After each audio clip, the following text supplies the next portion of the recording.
Hello everyone and welcome to another Creating Beyond Limits video for you to hopefully enjoy. Today I'm going to be doing my top 6 Dragon Ball Z games. I was going to go with a top 5 but I couldn't settle with just 5, I had to have 6.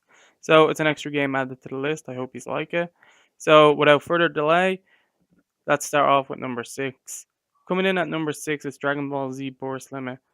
Burst Limit is a game I was really looking forward to when it was first coming out. I'm a big fan of the Budokai style type gameplay, and this looked like it was the next best thing.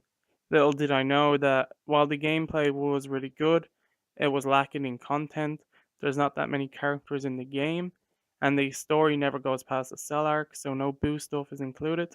But the gameplay is great, and that's what I liked about it. But with the lack of content, that's why it's number 6. It can't be any higher because of that. Even though the game still looks amazing today, they really should have delayed it and included more characters on launch and have gone as far as the Boo Saga. That should have been the minimum. They didn't have to have movie stuff, they should have at least went as far as the Saiyan all the way to the Boo arc, but they didn't. So that's number 6, Dragon Ball Z Burst Limit. So let's move on to number 5.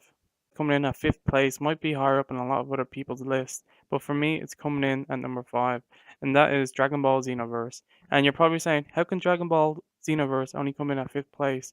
It has character creation, you can play as a different race, it has its own hub world, it has a different story. Well, all that stuff is amazing and I'm a big fan of it and I can't wait for Xenoverse 2 because it's improving on everything that Xenoverse 1 had. But the weakest part about Xenoverse was its gameplay.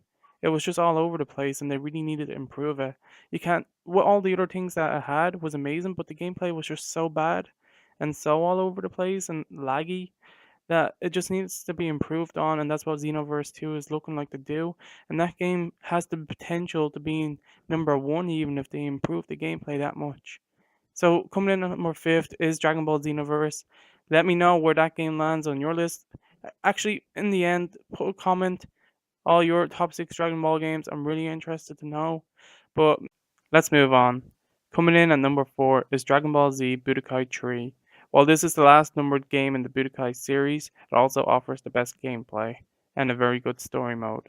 In the story mode, you get to pick whatever character you're in the Z fighters you want to play as, Tien, Yamcha, Goku, and you get to go through their individual fights.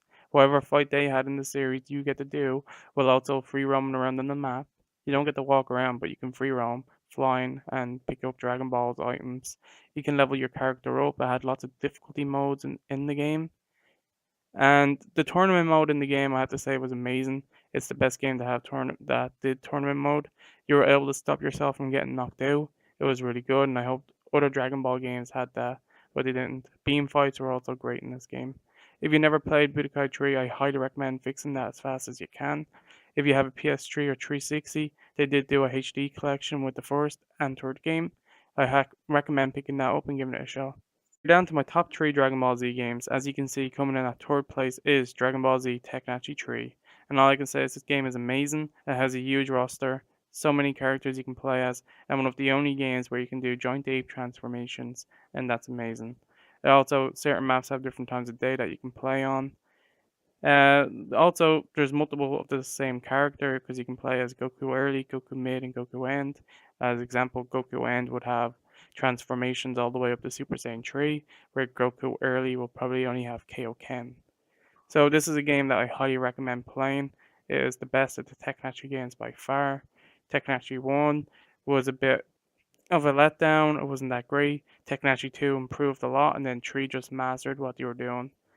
So coming in at third place was Dragon Ball Z Tekkaichi 3, well deserved. Coming in at number 2, second place, goes to Dragon Ball Raging Blast 2. This game has Tekkaichi's gameplay on another level. Also, this game was a huge improvement over its first Raging Blast game. It has so many characters you can play as. It has its own rage mode where you power up fully, you can get angry. You have extra combos that you can dish out. It was pretty awesome. One of the things that I liked more about this game over the Tekkaichi games wasn't actually have something to do with the game. It was just the fact with the time they were out. This playing the Technology games on the PS2, I wasn't able to play them online. And playing Raging Blast 2 years later on the 360, I was able to play them online. So it increases the length of the game, being able to play it without having friends or a cousin over to play it with. So that went a great way. But this game has amazing gameplay, lots of characters. I highly recommend playing it. This is my top 6 Dragon Ball Z games. Every game on this list is a game I think is worth playing. So let's move on to my number 1 spot. The moment you've all been waiting for. My top Dragon Ball Z game. What is it? My number 1 spot. I'm gone a little bit crazy making this. I don't know. Okay, let's cut the shit out. Okay. My top Dragon Ball Z game of all time, as you can see in the picture already, goes to Dragon Ball Z Budokai 2. This is a game I grew up playing. This is the game that got me into Dragon Ball Z games. I played this with my cousin and my friend. We used to play the story mode, and the way the story mode worked, there was like a board game, and whenever you were able to control more than one person, moving them around the board, we picked who we were going to be, and whenever that person got into a fight, that was when we played. It was amazing. I hold so many great memories of this game, and that's why it is my number 1 spot. Because without this game, who knows where I'd be with the Dragon Ball series today. And that is my top 6 Dragon Ball Z games. I really hope you liked the video. This was trying something new. If you want to see more videos like this, just let me know in the comment section below. I really do appreciate it. Recently, I did my first ever podcast the other day. There will be a link in the description box below if you are interested in checking it out. I understand if you don't have the time. The video is over an hour long. I had an amazing time doing it. It was my first time. Like I said, I was really shy and nervous. I hope I came across okay.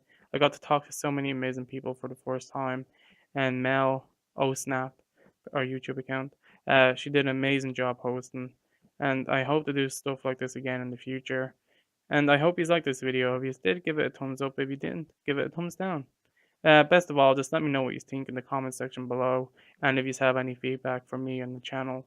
I hope to see you in the next video. Have a good day.